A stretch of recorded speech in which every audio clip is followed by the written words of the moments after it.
All right, everyone. Hi. I see people are kind of shuffling in here. I won't draw out my introductions too long, but I do want to give people a chance to kind of come into this wonderful event in celebration of Dee and her book. Um, yeah, I guess, I'm gonna wait just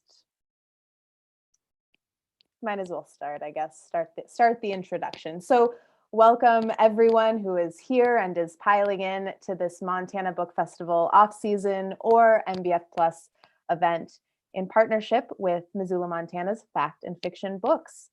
My name is Lauren Korn. I am the director of the Montana Book Festival. I am so thrilled that Dee wanted to launch Aviary with the Montana Book Festival with us tonight. It's such an honor to have her here, to have David here. As usual, with all of these Zoom events, I want to take care of a little housekeeping before I turn it over to our guest tonight, the one and only Dee McNamer and author and musician David Horgan. So if you're interested in purchasing copies of Dee's book, Aviary, I've got the advanced copy here, which is paperback, but Dee's book is hardcover. I urge you to purchase those books from our festival partner, Fact and Fiction Books, who has agreed to donate 10% of all book sales of festival titles like this one back to the festival. So we would love that support. You can go to factandfictionbooks.com and enter MBF at checkout. I want to give a special shout out to one of our tried and true book festival sponsors, Humanities Montana. They've helped us from the start, and we absolutely could not do what we've done and what we do without them.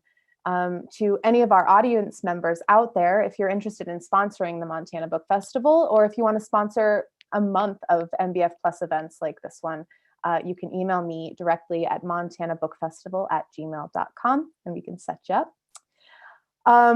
More housekeeping. I'm sure a lot of you are very aware of how this works at this point, but there's a Q&A at the bottom of your screen. You're going to use that function to send your question to Dee and David during this event. And we'll get to those either maybe throughout the conversation, but definitely towards the end of the conversation, I'll jump back on and help moderate a little bit. There's also a chat function. Please feel free to shout out Dee and David, where you're coming in from in the chat. Any questions you have, sure, you can put them there. Do try to relegate them to the Q&A just so it's a little bit easier for us to sort. It does get a little muddled, but that said, have all of the conversations you want in that chat function. We'll be monitoring the back end. And with that, I want to introduce Dee and David. I'm sure many of you know these two, but I would love to officially introduce you to them now. So Dee and David. David, you want to come back on screen too? There you are. All right. So in addition to Aviary, Dee McNamer is the author of 4 other novels. Her first, and Dee, I'm sorry, I always get this wrong. I should have asked you how to pronounce it definitively. Rima in the Woods? Rima in the Weeds. Yes. Weeds. Sorry. Rima in the Weeds. I was worried about Rima, and there I go saying woods. My goodness. Rima in the Weeds won the Pacific Northwest Booksellers Association Award. One Sweet Quarrel and My Russian were both New York Times Book Review Notable Books of the Year. Red Rover was named one of the best books of the year lists on lists for Art Forum, the Washington Post, the Los Angeles Times, and the Rocky Mountain News. Her essays, short fiction, reviews, and reporting have appeared in The New Yorker, Plowshares, The New York Times Magazine, The New York Times Book Review, Outside, and other venues. She lives in Missoula, Montana with her husband. And I should also mention, we were talking about this before we went live here, Aviary was just reviewed today in the New York Times. It's a wonderful review. Dee is called, quote, a wordsmith of rare artistry who can take your breath away with a sentence describing a fairly average habit of weather. She's funny too, combining flawless prose with cutting cultural commentary. I think that's so true. We're so happy to have her here. And she is joined tonight by David Horgan, who has published a number of short stories and essays over the years, but mainly he's been a professional musician. Many of you might know him from the Big Sky Mudflaps. University of Nevada Press will be publishing David's biography memoir in August, It's titled Helmies. David, I'm sorry, is it Helmies? Yes, correct. Helmies? Shadow. And this is his first full-length book. It traces his mother's and grandmother's difficult journey of survival across the 20th century, from Tsarist Russia to wartime Asia to a safe haven and an entirely new life in America. We're excited for that book as well, and I think they're going to be talking about it here tonight too. So Dee and David, welcome to this MBF Plus event. We're so excited to launch Aviary. Thank you. Thank you very much, Lauren. And thanks to the Montana Book Festival, to Fact and Fiction. It's an honor to do this first event here at home in such a great community for reading and friends. And David and I go way back. Tell them how far we go way back, David. Well, I'll try and remember that far back. But, well, I've been an admirer of Dee's writing since she was a cub reporter at the Missoulian, which goes back into the 1970s. And Dee was actually the first person who reviewed the Big Sky Mudflap's first album in the Missoulian, and which we have reprinted. We've reprinted her review over the years, and it's still in our press kit that we whenever we need to send a press kit out. So that goes. The album came out in 1979. I think your review was in 1980, but we knew each other even before that. And then we both went to graduate school here at the same time from in the MFA program from 85 to 87. And we both had Professor Richard Drake as the chairs of our thesis committee. He wrote me a very funny email today congratulating us and saying that he couldn't be here for this, but then it finished up with a whole bunch of Italian because he's fluent in Italian. And he reminded me that I believe you had been in this class too, David. He taught a terrorism class in about 86 or 7. And so we were taking terrorism from Richard Drake and then trying to write short stories. And it was a sort of a wonderful couple of years that culminated in a big MFA graduate party at our friend Connie Poten's house, and with David's band playing. And so I always associate David with lots of music and lots of good friends over the years, and of course, reading and writing. Well, and I want to just say that I feel incredibly honored to have been invited to participate in this with you. And I'm so proud of you, Dee, for this new book. And it's only fitting that the New York Times gave you a rave review today. Just seemed perfect to me. It's nice timing, that's for sure. Well, one reason I asked David to have this conversation with me was because I had just read a manuscript of his book that is coming out in August from the University of Nevada Press called Helmie's Shadow. And what it deals with is his mother and grandmother's pretty incredible voyage journey from Russia to China to Japan to Reno, Nevada. And near the front of the book, there's a beautiful section in which David talks about how his grandmother was when he knew her many years after a lot of the most dramatic and harrowing part of the story, and how he and his brother sort of categorized her, as we all do, as their sort of eccentric grandmother, and really had no, and that her tales about her early life were maybe exaggerated, who knows. And I read that and I thought that's a lot about what Aviary is about, which in part is how people who are old get discounted. They have stories, they have all these stories, and we often don't know how to evaluate them, how much, why they're telling these stories. And as it turned out in your case, right, David, you went back and tried to verify all of this real drama that was involved in being a Jewish person trying to get out of Russia to get to a safe haven in China, and on and on. And all the facts that you dug up verified her account, basically, right? Yeah. All the years I was growing up, my mother always said, you really can't believe anything she's saying. She has such a wild imagination. And then when I really began to research what had actually happened during that time, everything I found out matched exactly what she had said.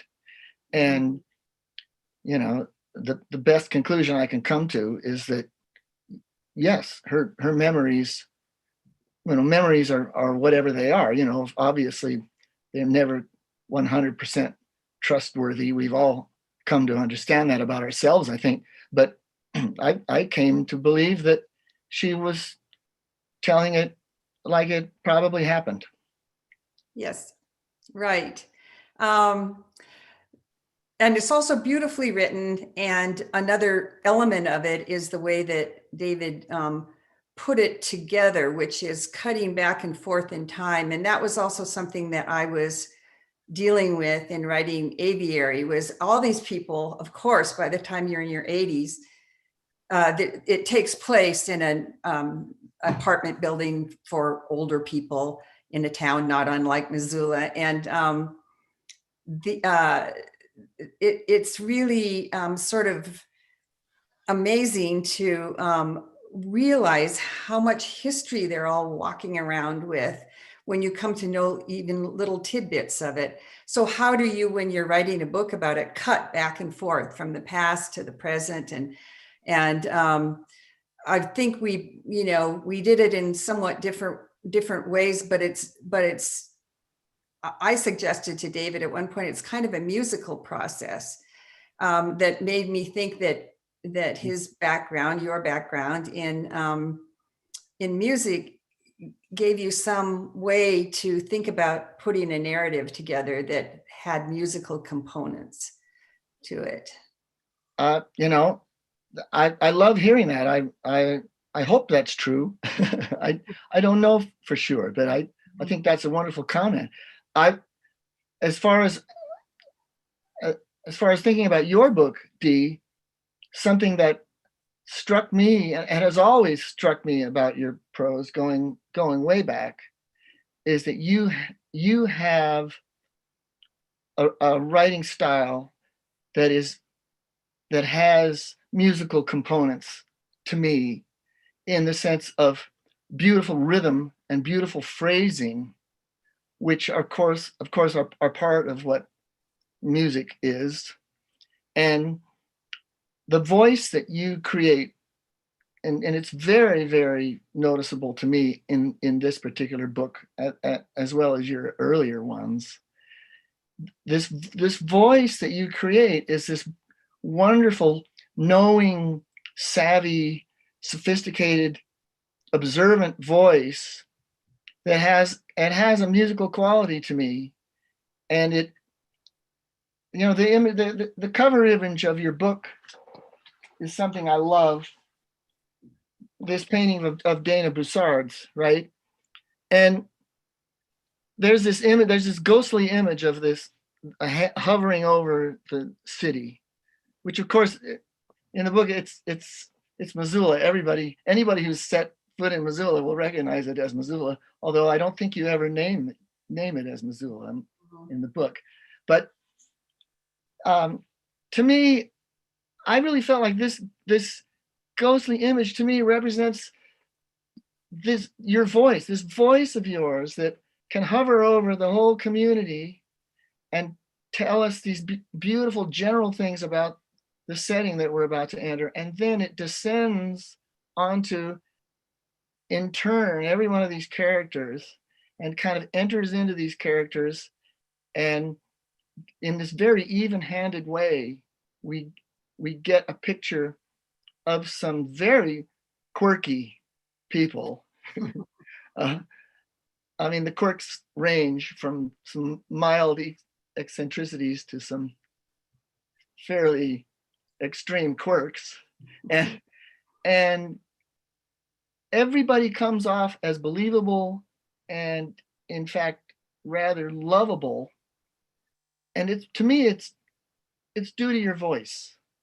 The narrative voice that carries the reader along in this story. I just admire it tremendously.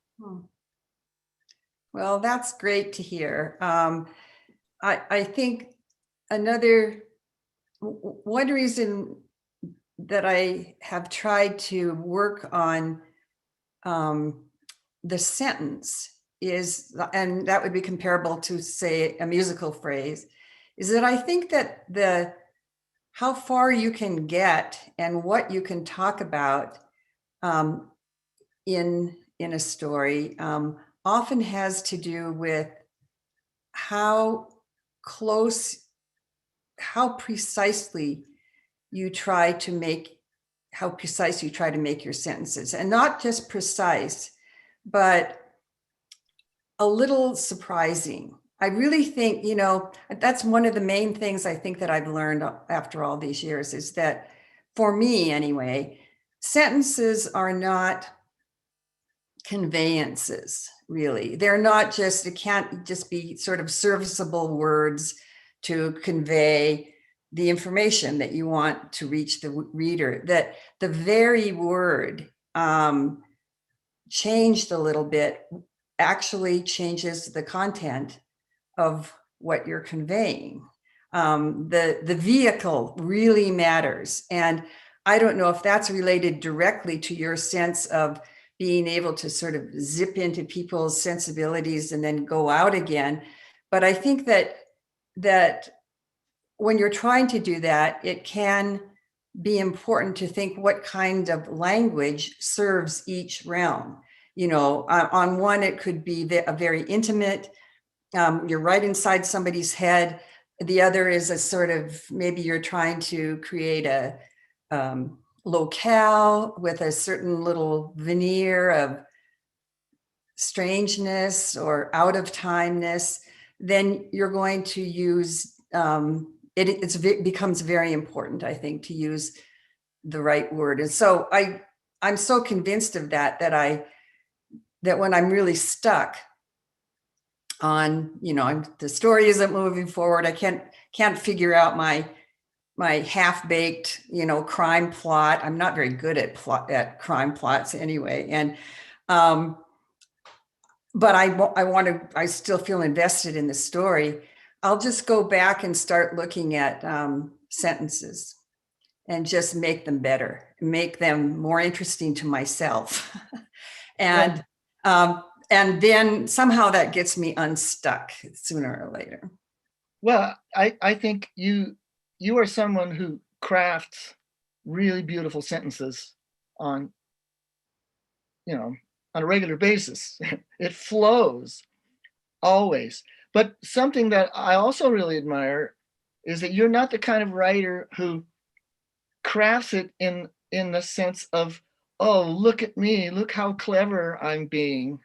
Look at all these, look how I can string up these words and dazzle you out there, reader. And there are plenty of writers who do that. They either want to be really funny, or they just want to call attention to themselves, call attention to the voice. And that's not what I mean at all about yours. Yours is just a voice that we can trust and and it'll carry us along and take us into the lives and into the minds of these characters. Some of these characters, if you handed some of these people in this book, if you handed these characters with their list of some of their list of traits to a different kind of writer, they and said, write a book about these people, they might have come out much less sympathetically, and we would feel a lot less empathy for them, I think, in some cases. They might even be caricatures. And because some writers just write that way. They'll exaggerate somebody's quirks to the point where maybe it's funny, but you feel a distance. I really agree with that. And it puts me off. Sort of stylistic hijinks put me off because they show. It's like, you kind of can see the writer seems sort of, at the mercy of tricks. And so that's one thing, but also when you think of it, writing fiction is such a weird thing to do because you're making up something and you yourself, I think, have to come to believe in it. It's in some way, even though you are the one who actually made it up. But I can't speak for everyone who writes fiction, obviously, but if I find that I am not satisfied with what I've written unless I really inhabit it for a while. Maybe that's why it takes me years and years and years to finish a book. But it's you kind of have to believe in your characters, even the ones that you don't like very much. And that I think it's worth staying with them long enough, not to understand them or explain them or whatever, but just to be them in some way, even the unlikable ones, in order to convince other people that they, have a kind of reality that reader is willing to buy into for the length of a book. And so it's a kind of swimmy process. You're in the first place asking readers to believe in something that you are labeling as made up. And then in the process of writing it, you have to somehow convince yourself that they're worth investing your imagination in and do that. Otherwise, as you say, you get cardboard characters, you get a manipulative feeling writer, you get somebody who's, sort of creating paper characters in some ways for reasons of plot or to make fun of them or whatever. but yeah. And yeah, you've got a couple of really interesting characters here doing things like you have a character who commutes telepathically with animals or claims to, and it ends up being perfectly believable. And you have another character who's rides around in his car with his Great Dane, and he appears to have a sense of smell nearly on a par with the power of his dog's sense of smell, or at times. And in another book that might almost be treated as a pure comic element, right? But you dive us down with your into this guy's mind, and of course he's also a gourmet cook, and he puts his sense of smell to work in the kitchen really well, but it's also part of his job as a fire inspector. He puts it to use, and you don't treat him as a comic figure at all. And it suddenly, I was just, okay, I believe in this guy. I'm there, I'm with him. And I thought it was wonderful. Just as a side note to that, I've been really gratified recently I've read several articles about hyperosmia, which Yeah, is right. extremely sensitive smelling, in part connected to the pandemic, which COVID has robbed people of their sense of smell in some instances. And so there have been 2 or 3 sort of major articles about that recently, but I sort of thought I dug that up, you know, not really out of nowhere, but I'd heard of it somewhere, and I thought it would be a good trait to give a fire inspector, and kind of funny and kind of, you know, but here it is. Yeah, no, it really works. And it's essential to his job. It's great. Right. Well, it makes him very good at his job. Yeah. Yes. Mhm. Yes. For sure. Yeah. Well, it's, I think that, you know, in addition to fiction being a big sort of having to convince yourself of your own characters, I'm curious. I hope some questions come in about how other writers get unstuck sometimes. You know, you get something going, and this has a musical component too. I think when your band has, you know, you play other people's stuff, but you also have written your own, and you know, how do you proceed when things seem to be kind of palling? I'd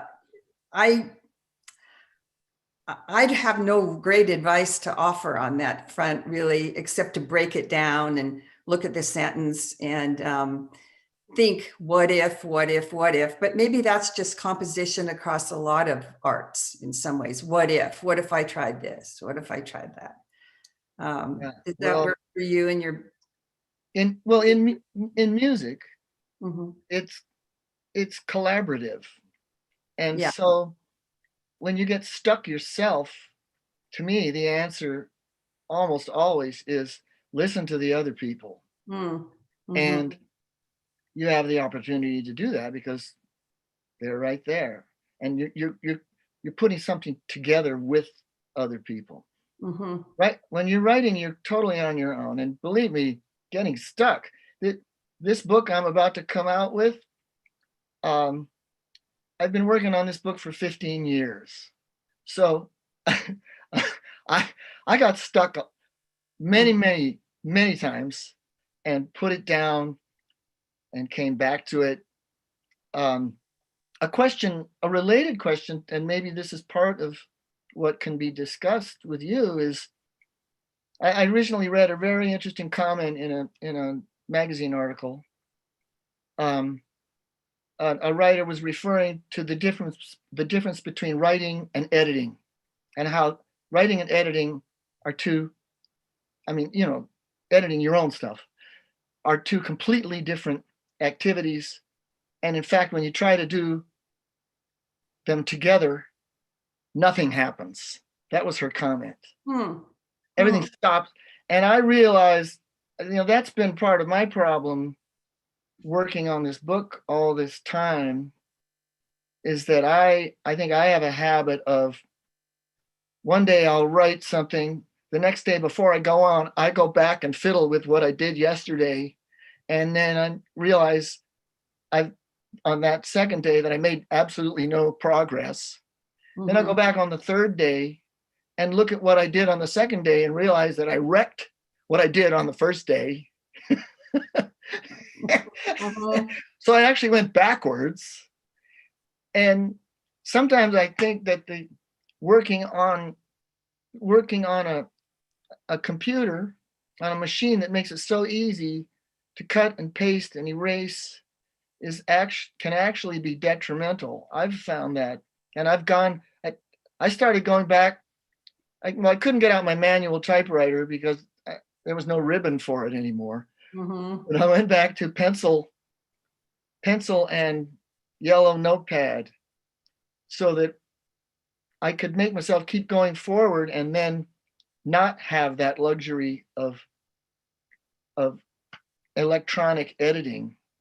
I don't know if any of that is stuff that you have. Oh, I think there are so many versions of how anybody who's writing sort of tries both ways maybe, or goes back and forth, or has found what works best for them. I'll argue in favor of the computer, just on grounds of it makes it easier to fix things. You remember the old days when like you had to use whiteout and all that stuff. I like erasable. Yeah, it's just so exhausting to make changes. I get what you're talking about though too. When it's sort of too easy, you might just not stay with a paragraph long enough, because you can kind of tinker with it really fast and try some versions. I think in a way you're right about, or it's been my experience too, that there's kind of two different writers at work on anything. And one is the generative, sort of playing in the sandbox, the what if person. And the other is that doesn't sound good. That isn't what I meant. Got to fix it person. And I agree with you. It can be kind of awful to have them both working at the same time. I mean, I told students that for years, that, I mean, maybe because it was my problem. Coming off of journalism, daily journalism, which I did for a decade, you had to be pretty finished when you were finished, like at the end of the day, and turn in something that read all right and was factually okay and represented the situation. And there wasn't really much time or room to tinker, to think of another tack. It's all this time pressure. So it took me a while when I started writing fiction to acknowledge the value of sort of non-utilitarian work, stuff that wasn't going to pan out right away, just investigatory, And I had this editor sitting on my shoulder just going, that's no good. That's that, you just have to beat that entity back finally, or just perversely ignore it, learn to ignore it, because it isn't helping you generate. It's just critiquing everything as you go along. But it took me a long time to be able to even just leave a draft on my desk and think, oh my God, what if I got hit by a bus and somebody would see that mess of a draft, and I learned how to do it though. I've got plenty of messes sitting around now. Doesn't look like it. Your room is the tidiest place I've ever seen in my life. All everybody else's books, and they had messes all the way along. Let's see. We were going to talk also about maybe people that we read or who have been important to us. I forgot to ask you that when we were just sort of batting ideas back and forth, but it occurred to me I'd really like to know who you read, and I'd like to tell you who I read. Well, some of my favorite writers are people, in fact, probably all of them, are people who share that quality of a voice that I can trust, that where I'm willing to ride with them wherever they go, and it's their voice that lures me in and keeps me engaged. One of my favorite writers is Kazuo Ishiguro, who is an interesting person. He was actually born in Japan, but grew up in England from a very young age and writes only in English, I believe. And he has this very moderated, you might call it plain style. Well, it's really not plain. It's just quiet, but in a kind of quietly intense way. And some of his books go down some very, very strange alleys and carry you along. Of course, he got a lot of attention for a book called The Remains of the Day. That and he's won the Nobel Prize. That's pretty good too. One of my favorite books of his is called The Unconsoled. Not very many people. It's hard. I don't run into very many people who've read it. Mm. It's about a musician, actually. It's about a musician who arrives in a European city that really has no name, but it seems like an old European city like Prague, maybe, who realizes he's supposed to give a lecture, but he loses track of what he's supposed to be talking about and really why he's there. And he keeps encountering people who knock him off course further. And it really becomes like a crazy, wild dream or nightmare. And yet it just flows along in this quiet voice, and it's narrated by the character, actually. Interestingly. He plants this voice in this guy. Have you read this book? Have you read The Unconsoled? I haven't. I have not read it. No, I read The Remains of the Day. And then I love this a lot.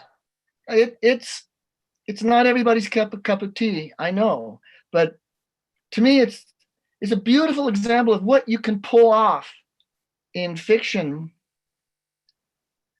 with a voice that is compelling enough.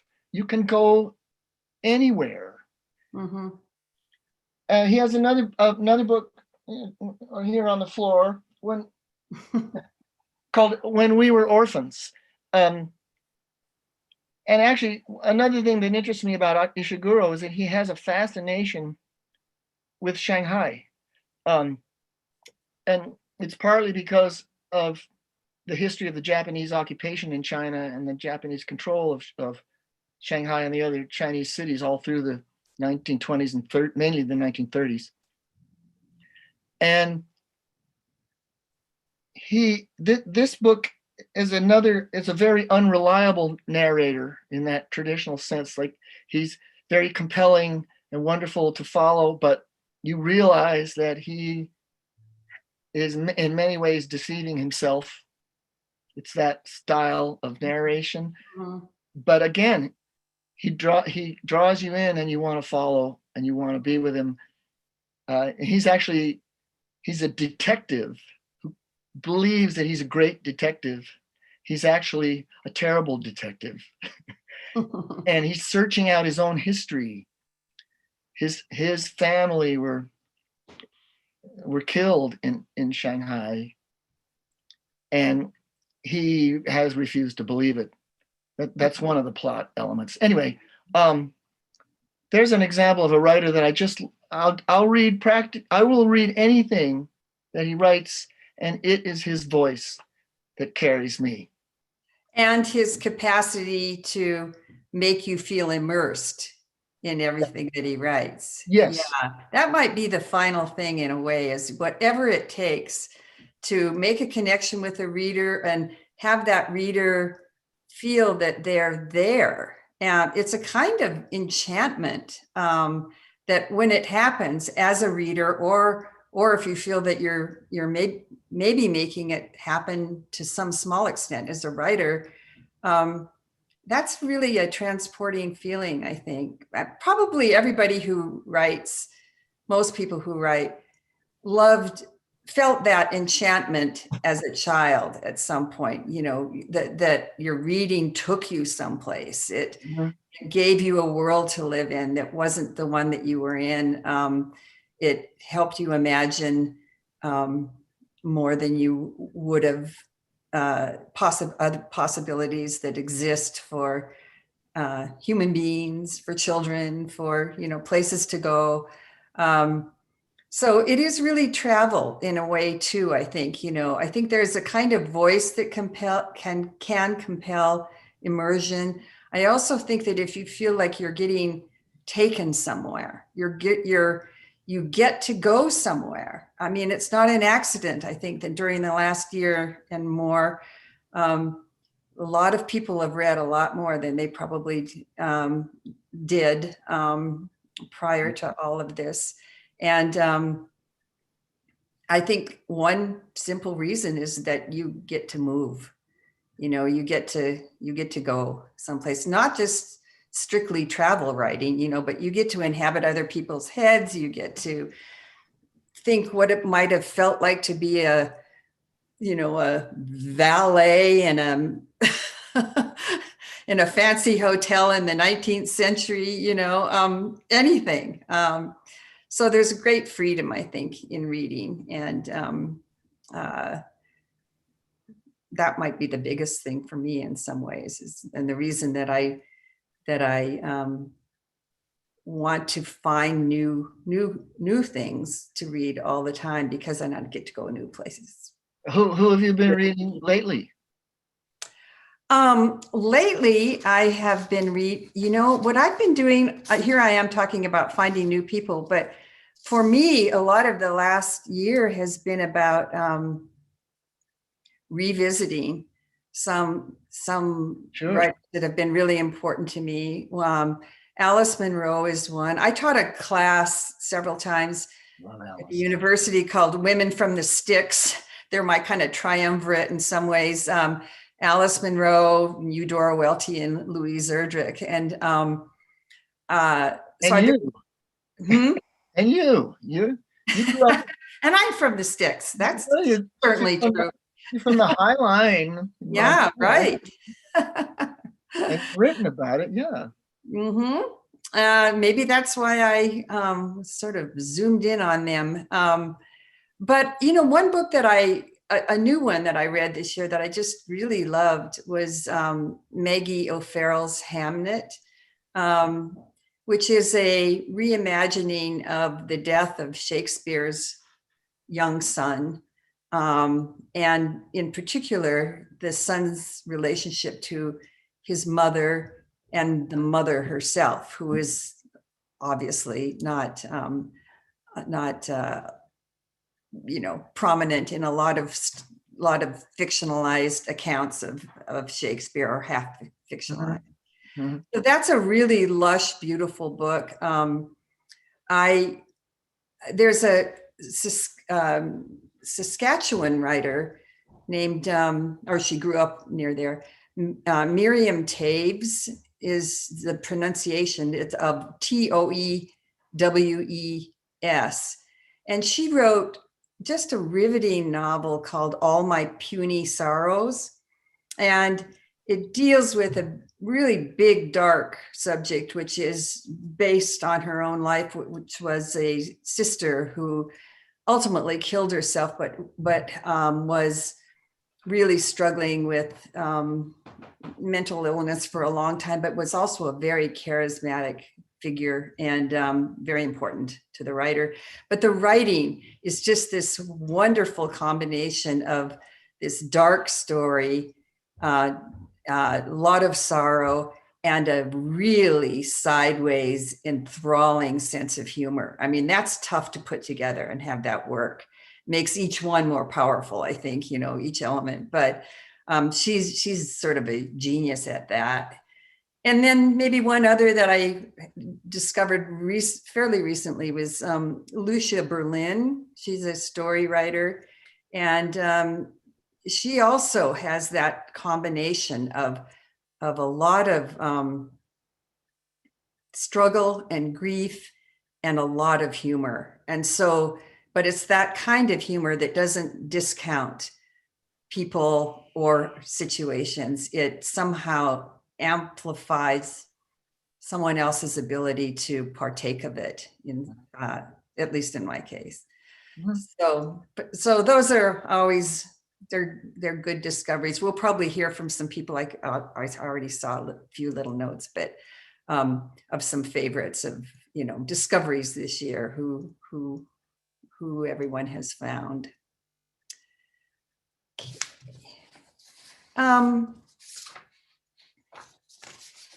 Let's see here. I was, you know, I'm kind of thinking I'd like to open it up to questions, because I think the ones that I've sort of caught a little glimpse of are really provocative and interesting. And so I'm wondering, Lauren, can you kind of, does that sound okay to you, David? Sure. Yeah, absolutely. Whatever. Yeah, and because this is your launch event, Dee, I think that you should read from Aviary at some point, but we can certainly jump into some questions that people had. Yeah, I'm happy to kind of why don't we have those. a few questions, and then I'll just read a short, maybe just the beginning to set the tone. How's that? That sounds wonderful. Yeah, that's a great idea. So Carolyn Patterson, hey Carolyn, and Fred, hi, asked, you're both dealing with family material. Did you find it difficult to deal with that in fiction as well as in nonfiction? Well, yeah, I did. My last book, Red Rover, was based very directly on a family story, and I tried to write it for 3 years as nonfiction, but it involved a mysterious death of an uncle, and who had worked for the FBI in Argentina during World War II, and I finally realized I wasn't going to get to the end of it. I was not going to solve the mystery. So it was sort of a mystery too. I always start writing these sort of mysteries and then it turns into something else. But in that case, I switched to fiction, but certainly had the family base. However, I never knew him. He died before I was born. And the gratifying thing in my case with that book was that in the course of my research, I got freedom of information requests to the FBI and got a lot of real data. I was able to tell my father and his brother that their brother, the official version was that he killed himself. And there was a lot that came through in these records that suggested that he may have been killed or that it was possibly an accident with a gun, but a lot that, I mean, it just raised the questions, and that's all they wanted, really. And so I was able to do that before my dad died, and you know, that it wasn't a hard and fast case of despair and suicide. But it's sticky. I mean, you know, you did it, David, with your grandmother. You didn't really have available to talk to you all the way through this book, right? The writing of it. No, I had remembering. I had stories just remembered from childhood. My mom, I actually interviewed late in her life, but my grandmother's stories were these stories my brother and I had remembered from childhood that needed corroborating by really digging in and doing some research. But I had published a few short stories a number of years back based on my grandmother's stories, and I'd fictionalized. You know, I filled in the gaps and had the freedom to make it more dramatic. This time, I just made up my mind. I was going to tell the whole story. It really came out of after my mother died. It turned out that all of her longtime friends of 40, 50 years down in Reno, knew nothing about her life. And they'd also known my grandmother. They knew nothing about either of their lives. And I was the only one, and my brother kept telling me, even he couldn't remember the stories that as well as I did, apparently. And I was the only one left with this story. And if I didn't tell it, it was gone. It was that kind of situation. So I was motivated, and I wanted to make it nonfiction. Although we could discuss for days where the line is drawn between fiction and nonfiction, because I wanted to make the story dramatic in various places and stick to the truth. But as we were talking the other day, I filled in some scenes in the 1930s with some dialogue. I wasn't born for another 20 years. So there's an imaginative element at play, yet I tried to base it all on scenes that I was either told by my grandmother or by my mother, and keep it within this parameter of supposedly what really happened. It's difficult, and it's difficult emotionally with families too. It's like, are you selling somebody out? Are you, do you have it really right? Is your version their version? So I think it's sort of an unanswerable question of what is the best way to deal with family stories. But I think everyone who has tried to would probably conclude that it's kind of fraught in one way or another. Well, I certainly didn't attempt it until everyone who could argue with me is now dead and gone. So there really isn't anybody left except my brother, and he's been very encouraging to me. That every time I try to compare a story with him, he'll say, "Well, you remember it better than I do." So he's not arguing with me either. Right. John Curtis is asking about your characters. Can you talk about how you created them? Pure imagination, real life experiences. Also, they're thanking you for bringing James Welch to their attention. So there's another rec, of course. Yes. Okay.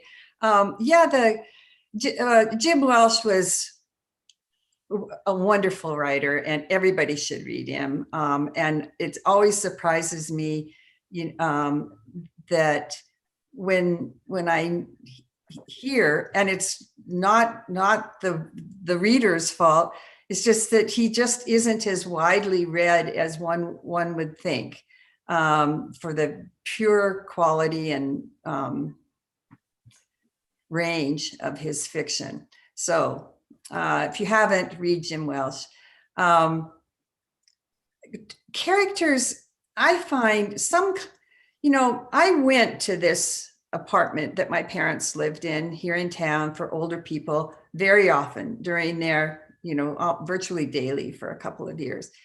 But the characters in the book are not taken from, characters for me are often triggered by people. I'll see somebody who looks a certain way, and then the what ifs start in, so I will chat in the elevator with a person, and these question marks start to grow up all around them. With some people, I just go, what's their story? And then I feel quite free to move in and just make up what their story might be. So I tend not to interview people to get, the real truth of their story. They function mostly as triggers. A certain kind of person will trigger a certain kind of imaginative process that results in a particular character. So, it can happen. For me, that's how it usually happens. I don't get people to sit down and tell me their whole stories. I do that incredibly arrogant fiction writer thing, which is get a shard of information from them and then make up a whole bunch more. So Beatrice asked a really interesting question, and I think it's really important to your novel. Can you speak a little to age and ageism as it relates to Aviary? And they continue, were you consciously subverting literary tropes about older people? Or does this just come, or does this just come from writing fully realized characters in the setting of a senior residence? Oh, hi, Beatrice. Yeah,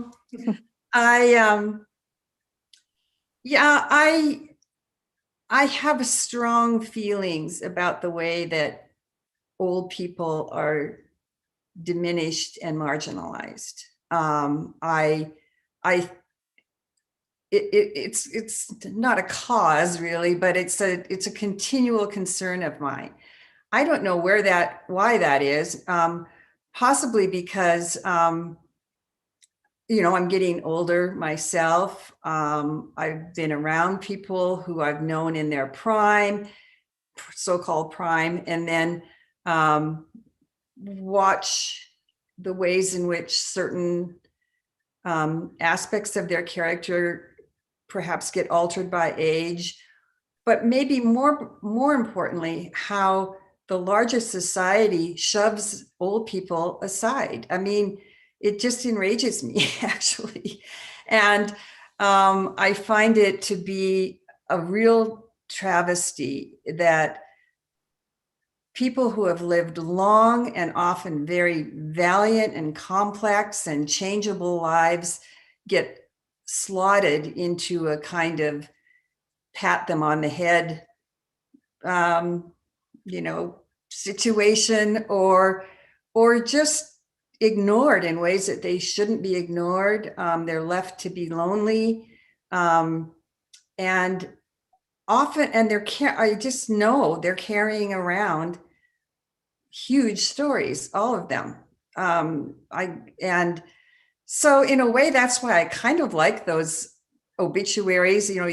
Obituaries used to be so sort of cut and dried, and occasionally there will be one where you will just find out something about someone that you maybe knew slightly, who is quite old, and just some family member perhaps is just bothered to include lots of detail, and you realize here was this person in your midst who just had story after story attached to them, took chances, had sorrows, all this stuff. And of course, we all know that kind of intellectually, but it hasn't really translated into, I feel, how we as a larger society treat that particular population. Mhm. That's a really good answer, Dee. Richard Fifield. Richard. Richard's out there in the audience. He writes, "I'm glad there's no video because I'd probably cry and it would ruin my feathered cape in honor of Aviary." Richard wants to tell you that your greatest gift to all of your students was teaching us how to stay right-sized. Your humility and your faith in the process changed us forever. Decades later, oh Lord, the industry has changed and the role of the writer has changed. Dee, what's your perspective on the new collisions of art and commerce and how the writer now needs to sell personality and branding? Any advice on how you reconcile it with staying right-sized? Oh, Richard, you would ask that big, complex question, and you also would be so generous in your comments. Thank you so much. I think that I honestly don't know how to act as a writer right now. I'm told, the information out there is position yourself. It's for your book, get a brand if you don't have a brand.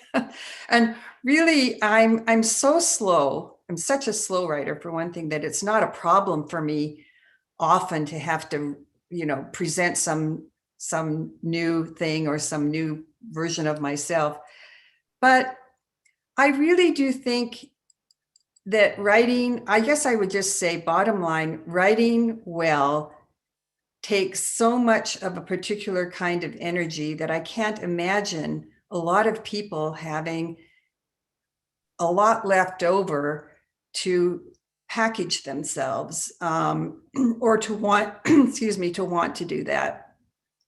what do? Wait for people to discover your genius and your quality. You know, I don't know. I'm in kind of a quandary about all of that.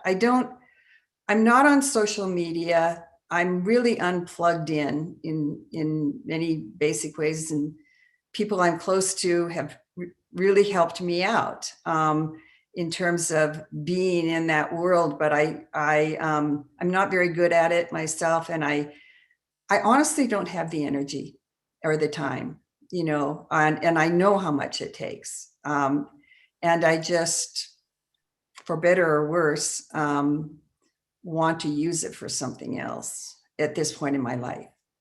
What's a brand? See, here we are. No, I mean, what do you mean? Is it social media? What are you talking about when you say a writer has to have a brand? What does that mean? You got to make a name for yourself, right? That means you write something that people want to read. Or that's what it used to mean. So I'm asking an honest question. I don't quite understand the concept of brand. Yeah, I think one of the listeners should offer a definition. Good. Yeah, if the audience wants to shout out some, in the chat. My understanding of Richard's question, or my understanding of Richard's ideas of brand would be social media, putting yourself out in a very public way, so that, like Dee said, people know that your book is out, that you've written this thing.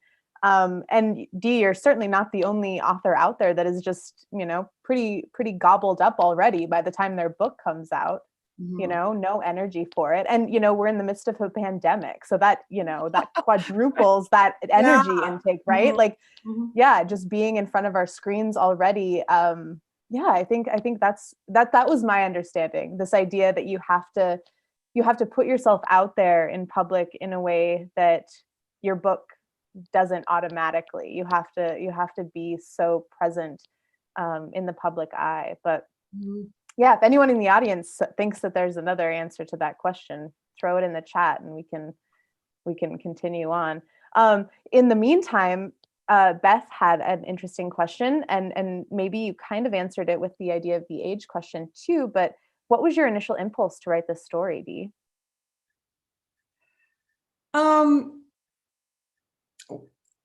Well, I should say, you know, my last book was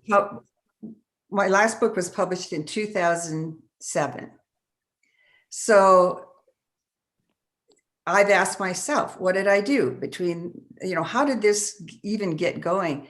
I worked for 3 years on another novel after that, and it just didn't go anywhere. I couldn't make it gain purchase. I didn't stay interested in it. Then I started spending a lot of time with my parents as their health declined and my dad's memory declined. And I think I started writing this book as a kind of diversion for myself. I started writing, I thought it would be a funny mystery. And there were these kind of interesting characters that I saw in passing where they lived. And I just tried to write pieces of it that entertained me and might somehow help me construct a kind of light mystery, basically. And then it was a buffer, I think, in retrospect, between me and what I was sort of dealing with my parents. And then at some point I began to become more interested in other mysteries rather than, you know, who might have set a fire in a building and for what reasons. And then when those bigger ones moved in, you know, what is the nature of aging or being ignored as you age, or what are the vulnerabilities, you know, of being at that particular point in your life? Those began to absorb me more, and they are not very easy to solve, and it can take a long time to sort of wrangle with them.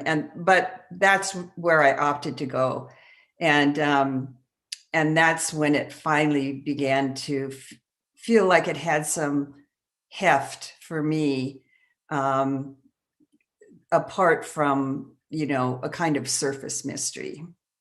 And, I wrote it in patches, and I worked on other things as well. But it just was a slow one. It just was slow. So we've got a couple answers to your question, David. Good. Yeah, John Curtis says that I understand quote unquote brand to be James Patterson and Stephen King type mystery and horror genres. So that seems like trying to mainstream your kind of your presence in the public eye. Lois Welch is here. Hi, Lois. She said that Jim's editor said long ago, Rick DeMarianis didn't sell well because he had no visible niche. Jim was Indian, easy. So finding like which niche, which stereotype can you fit into, and how can you sell? Naomi Kimball says, I think brand is really about curating a public presence that communicates what you're about to potential audiences. Yeah, there's a lot. And then Richard chimed in. Thanks, Richard. It also has so much to do with voice and subject matter. Readers expect writers to stay in familiar lanes. Regardless, it's a pleasure. It's a pleasure just to have readers. Yeah. So interesting and complex answers. I mean, the combination is complex answer. Yeah. Well, Dee, let's hear the story. Let's have you read from Aviary. Let's launch this thing into the audio world. Right. This will be quite short. I'm just going to read a couple of pages right at the very beginning. And I'd also just like to take this chance to thank you all for showing up, being here, and especially for David for having the conversation with me, and you, Lauren, for putting it together. All right. While they slept, the sun lifted itself above the mountains around to spread light on the little city below. Inside that city, urban deer glided across frozen November lawns to return to their hollows under backyard pines. Feline huntresses licked the blood off their paws and went home for kibbles and stomach rubs.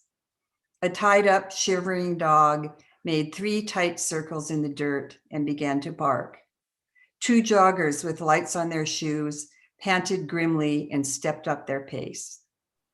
An old falcon moved slowly, ejecting rolled newspapers onto front steps, and then a roseate calm prevailed and the mountains moved in closer. While they slept in their boxes inside the bigger box of their 4-story building, street sounds began. The buses, the early workers. The river moved with low water deliberation through the center of town, carrying oblong shards of ice beneath one bridge and then another. A muttering man with crazy hair dragged a lumpy sleeping bag from a stand of tall bushes and resettled himself beneath the second bridge, up under the trusses, a few yards from the coffee place on the ground floor of the new bank. They slept not far from the river in a neighborhood thickly planted with maples and tall old homes in a 24-unit residence for seniors called Pheasant Run. In a normal autumn, the maples put on showy displays, fanning high into the sky, then shattering into slow red waterfalls until the branches were lattices, not crowns, and the sky was twice as large. This year, the leaves have refused to drop. They have clung ash-colored to the branches, inspiring general unease and several letters to the newspaper, which invited a certified arborist to weigh in. He explained that the normal separation process between leaf and twig produces a membrane that seals off the leaf and enables it to fall.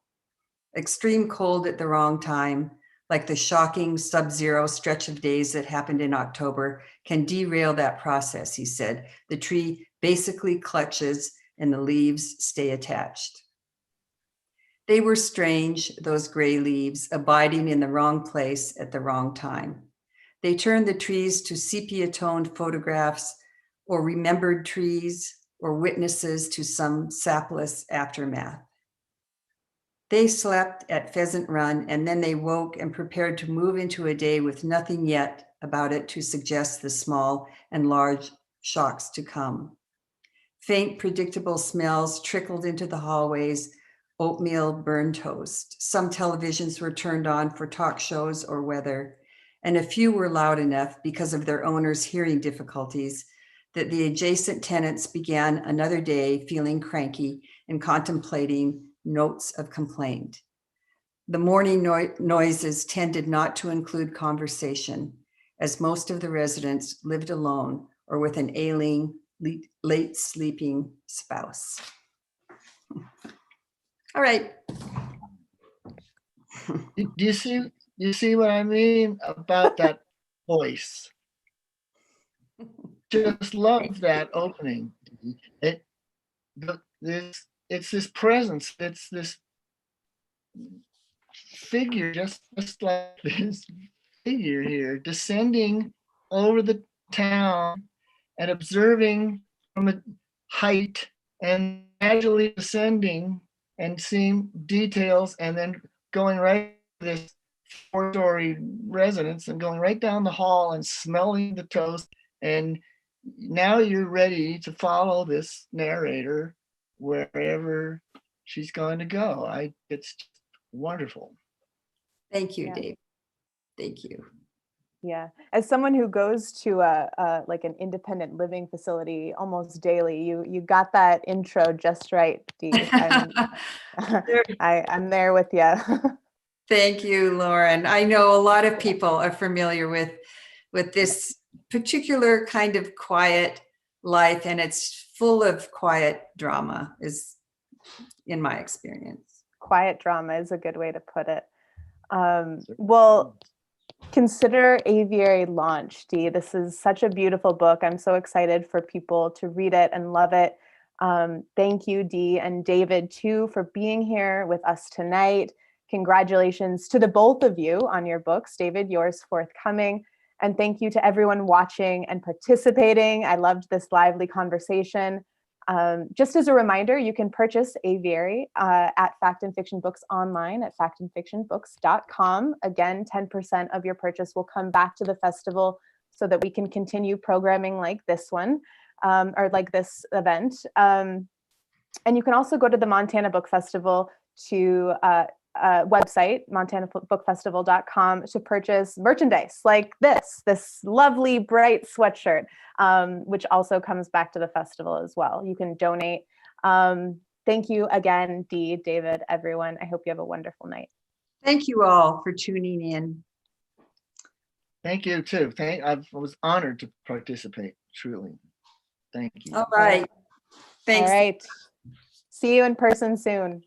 Hope so. Bye-bye.